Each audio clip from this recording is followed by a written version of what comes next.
with dogs, levels can mean different things to them. Let's take coming onto the couch for an example.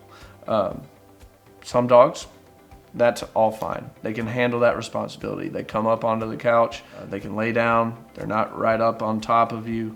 To me, it sounds like the couch is fine for that dog. But then we also have dogs who can't handle that responsibility. They're running around all up in your face, jumping up, licking you, all of those things. And that's where we say, let's take another look at this. Let's maybe temporarily take that away from them so that they can earn it back.